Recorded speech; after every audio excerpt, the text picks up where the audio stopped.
In 2019, Tiger Woods won his 5th Masters and 15th major by a single stroke. Based on that alone, you could probably determine that this was a pretty exciting tournament. The top of the leaderboard was loaded with some of the best players in the world, many of whom had already won or would win majors of their own. Some combination of Brooks Koepka, Dustin Johnson, Jason Day, and Francesco Molinari, among others, all had a chance to win this tournament at some point. But at the end of the day, it was Tiger, who was 43 at the time, who made the last putt. But here's the thing about all of what I just said. You could figure all that out, the leaderboard, the participants, the weather at the tournament, from a quick look at Wikipedia. How do you think I got it in the episode? Actually knowing what I'm talking about? Please. Half-assed internet research can tell you what happened and when and where, but when it comes to Tiger Woods at the 2019 Masters, people have literally written books on the how and why. This win in 2019 wasn't just another trophy for Tiger. This was historic. This was Odysseus finally returning to Ithaca after being away for more than a decade, letting all of the would-be ascenders to his throne know that the king wasn't dead just yet. But there's an important part of Tiger's story that differentiates him from Odysseus, and that's this. Tiger's trials and journey through the wilderness were largely due to his own actions. He's not an epic hero, and the point of me telling this story is not to try and make him into something he's not. What I am interested in, however, is how a guy who was so clearly lost for such a long time found himself again on the biggest stage possible. Let's start at the beginning. This is Eldrick Tiger Woods, and Eldrick is an accomplished golfer. Oh, wait. No, that's too far back. Can we just skip ahead a little? Yeah, there we go. 1997. Tiger's first Masters win, first major win, and the moment that at 22 years old, he became golf's main character. I mean, he kind of was already, at least partly because of Tiger's dominance at junior level, but also because of the efforts of his father, Earl. Think LeVar Ball, but if LeVar Ball had been a Special Forces officer. Earl made wild statements about what his son would do for the sport and the world. Statements that seemed impossible for anyone to live up to, but when Tiger won the 97 Masters by an astonishing 12 strokes, still the most convincing win in the history of a tournament that's been going on since the 1930s, it did seem like a pretty big step towards filling those big expectations. While we're at it, can we just talk for a second about this era of sports in general? The late 90s and early 2000s were wild. Baseball was entering its big boy home run era, Lance Armstrong was starting to absolutely dominate the Tour de France, the Lakers were about to become a super team behind their 2 big stars who were getting along just fine, thank you very much, and Marion Jones was the fastest woman in the world. What a time to be alive. That definitely wouldn't make an entire generation of sports fans incredibly skeptical of anyone having a lot of success. Anyway, in the midst of all of that, Tiger Woods was surging. The 97 Masters was as dominant a performance in a major as anyone had ever seen, but with the full benefit of hindsight, it was kind of just the opening act for what he was going to do a couple of years later. After becoming the number 1 player in the world for the first time in 97, in the shortest amount of time ever, Tiger won the 1999 PGA by 1 stroke, becoming the youngest player since Jack Nicklaus in 1963 to win the tournament. And he was just getting started. In the history of major championship golf, which goes all the way back to the turn of the 20th century, there have been 20 total players to win more than one of the major tournaments, the Masters, the British Open, the US Open, and the PGA, in the same season. But by 2000, only Ben Hogan in 1953 had been able to win 3 in 1 year, and no one had ever held all 4 major titles at the same time. He didn't win them all in the same calendar year, which is still a hang-up for a lot of people for some reason, but I would argue that what Tiger ended up doing in 2000 was even more impressive than that.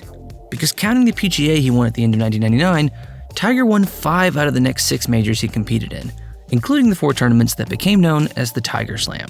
And a lot of these weren't even close.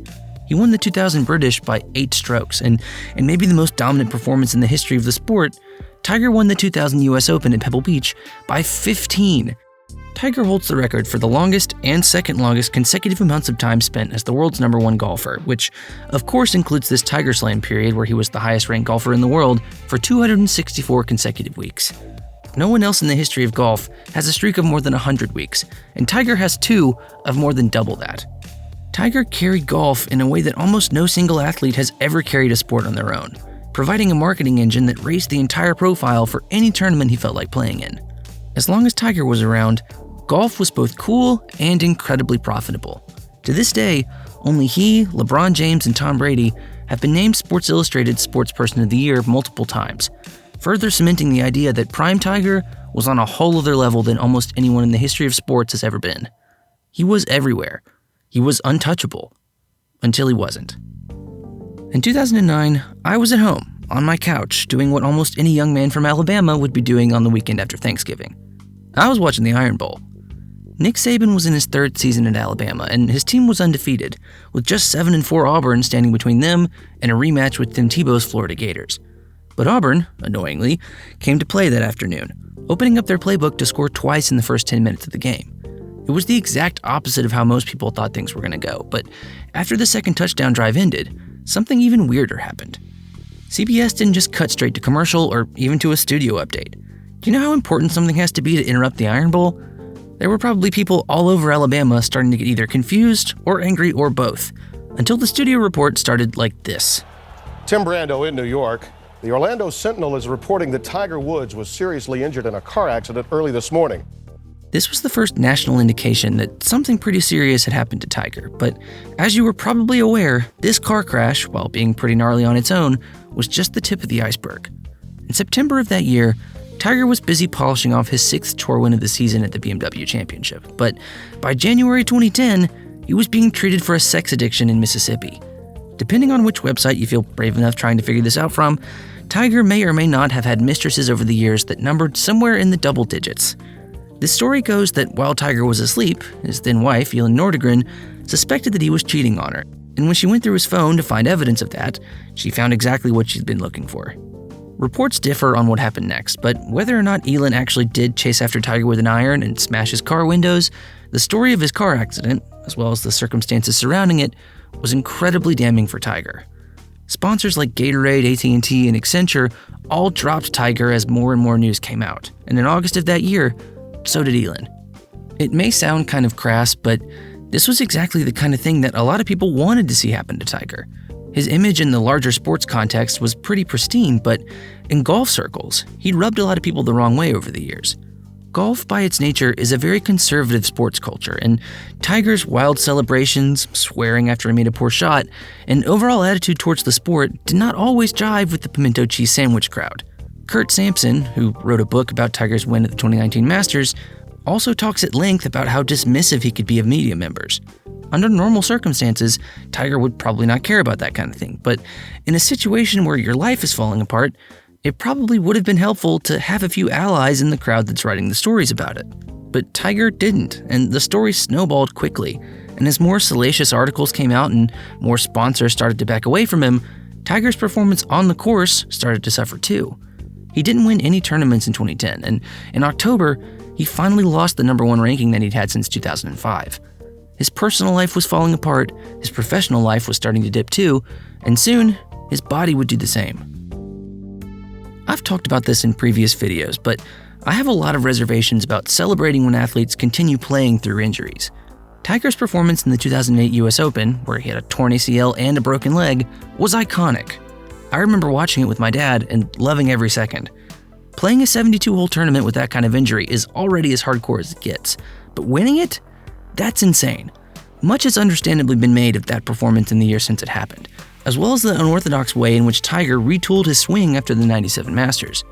At the peak of his physical powers, Tiger shifted from the fluidity of his early years to trying to absolutely yeet the ball every time he swung the club. As Tiger's body matured, the incredible force he was putting into striking the ball started to also take a toll on his joints. The torn ACL in 2008, which prompted his second major knee surgery in the span of about 3 months, was the first of a string of injuries that would prevent Tiger from any serious attempt at a comeback. I mean, I say that. He won 8 tournaments between 2012 and 2013, but in 2014, he had his first back surgery to repair a pinched nerve, one of 5 different procedures that he would have on his back between then and 2021. He would also have 5 surgeries on his left knee, and a couple of procedures to repair the damage to his foot and ankle after a car crash. And these were just the major injuries. He also missed time on the course because of issues with his elbow, neck, and Achilles. And when he did play, he wasn't always good. From the time Tiger went pro in '96 to when he ran into the fire hydrant in 2009, he missed the cut on the PGA Tour a grand total of 6 times. In 2014 and 2015 alone, he matched that, and then barely played at all for the next couple of years as his bad back continued to be, well, bad.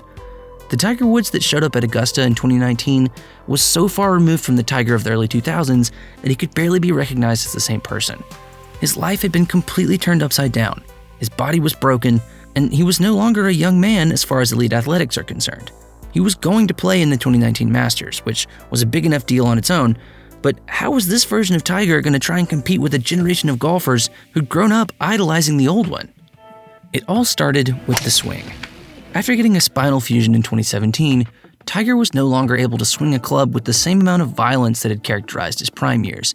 His back simply couldn't handle it anymore, so not for the first time, Tiger went back to the drawing board. He started using his arms more instead of his entire body, similar to how he'd swung the club when he was younger. He stayed more upright, limiting the amount of torque on his back, and while the new swing wasn't as fluid or as exciting as the old one, it was safer and maximized the parts of his body and game that still worked. Necessity is the mother of invention, and this change was absolutely needed to keep Tiger competitive. And at the end of 2018, signs started to emerge that after everything he'd been through, somehow, the greatest golfer of all time might be headed in that direction. He finished in the top 10 at both the British Open and the PGA, and won the Tour Championship in his final start, his first victory on the tour in over 5 years. The big man was back to winning on the big stage, but doing it at the Tour Championship, a tournament he'd already won twice, was one thing. Doing it at Augusta was going to be another entirely. Tiger was actually listed as third favorite to win going into the tournament, but by the time the weekend came, the math on that outcome had gotten significantly more complicated. He'd played quite well through the first couple of rounds, sitting just one shot off the lead at 6 under, but unfortunately, as solid as Tiger looked, the top of the leaderboard was quite crowded, and it would stay that way through the entire rest of the tournament. Players like Tony Finau, Brooks Koepka, and especially Francesco Molinari were all in contention for their first Masters win, but after birdieing 6 of his last 13 holes of the round, Tiger was just 2 shots back going into Sunday. And here we come to an interesting point in all this. Tiger Woods has done pretty much everything there is to do in golf. He's won amateur championships, he's won majors, he's won a Ryder Cup, but by 2019, one of the very few things he hadn't done in the sport was to come from behind to win a major championship. But with Molinari in the lead by 2 strokes and coming off a scorching hot third round, that's exactly what Tiger would have to do to win. Could he pull it off? Maybe, but let's face it, by that point, he'd come back from far worse. Through the first 11 holes of his last round of the 2019 Masters, Tiger was even for the day, having made 3 bogeys and 3 birdies to stay at 11 under for the tournament. It was enough to keep him in contention, but not enough to catch Molinari, who was still at 13 under and had only made 1 bogey in the entire tournament so far. Brooks Koepka was even with Tiger now too, and Tony Finau was just 1 behind as the top 2 groups headed towards the 12th hole. With 6 holes to go on Sunday, there were probably 6 or 7 players who could win the tournament, maybe even more, but then the 12th happened. Champions are not always determined by who the best player or team is, but instead by their ability to stay calm under pressure and learn from what's going on around them. For instance, when Brooks Koepka teed off at the par 3 12th, just a couple of shots back of the lead, he missed short and put his ball into the water. When Molinari, who'd been mistake-free for almost the entire week up to that point, played the 12th a little while later, he did the exact same thing. Surely, Tony Finau wouldn't try that too, right? That would be nuts. Turns out he would, and with the same result. Tiger was the only one of the final grouping not to aim for the short side of the green, and while his younger self might have ridiculed this version of him for playing things so safe, this moment on 12 was a mark of a more patient, mature Tiger that the golf world hadn't seen yet. In most of his other tour wins, Tiger's goal was to physically and mentally dominate the entire field until the last putt went in. In this chaotic final round in 2019, however, the older Tiger chose a different strategy, outlasting his competitors and being patient enough to let the tournament come to him. And it worked.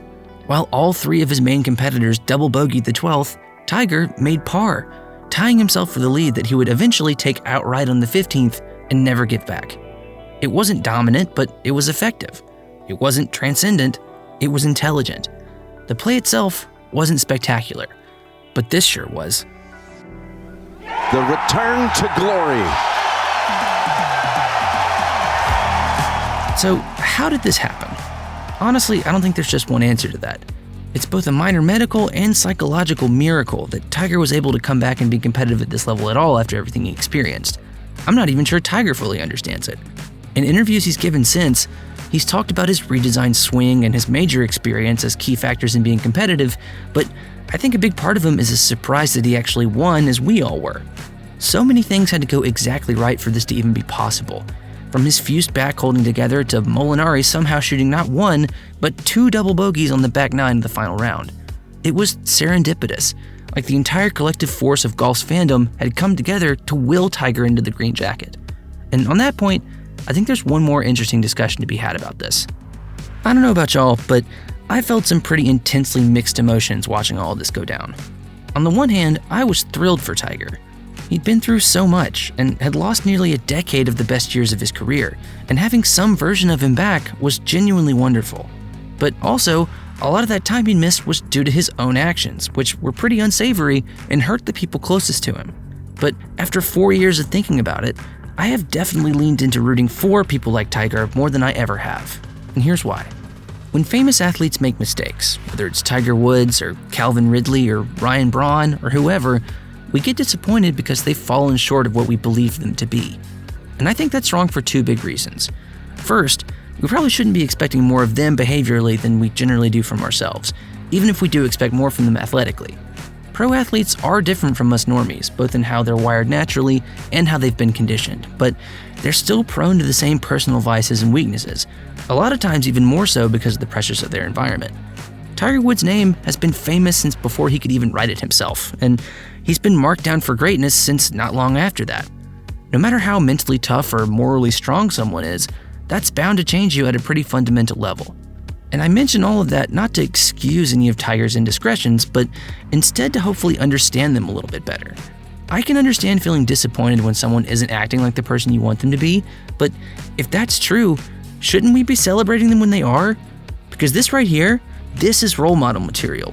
Way more so than the guy who was dominant on the course, but getting up to all sorts of shenanigans once he left it. Neither version is perfect, but if you have to choose between the two, pick the one that's more comfortable in his own skin than the guy that won the Grand Slam ever was. This Tiger was great in spite of his own personal shortcomings. This Tiger was great because of how he changed in response to them. And yeah, to me, that's okay to get excited about. Tiger's win in 2019 reminded everyone watching that no matter how far you fall, even if it's your own fault, there's still a chance to get better and a chance to be better. As he walked from the 18th green to the front of Butler Cabin to get his 5th green jacket, the fans that surrounded Tiger and the ones who were watching from around the world were seeing a different man from the one they'd seen all those years before. And that's a good thing. This is in all likelihood the last major we will ever see Tiger win, but this moment was enough to keep any golf fan satisfied for the rest of their lives. I've always wondered how they get the jackets to fit. Turns out they have a few on hand in case any one of the potential contenders ends up winning. Maybe they should have given Tiger a couple of them that day. One for winning the tournament, and another for finally getting an upper hand on his own personal demons. In any case, I don't think the Masters will have been overly worried about having the right size jacket for Tiger. They've had his measurements for a good long while.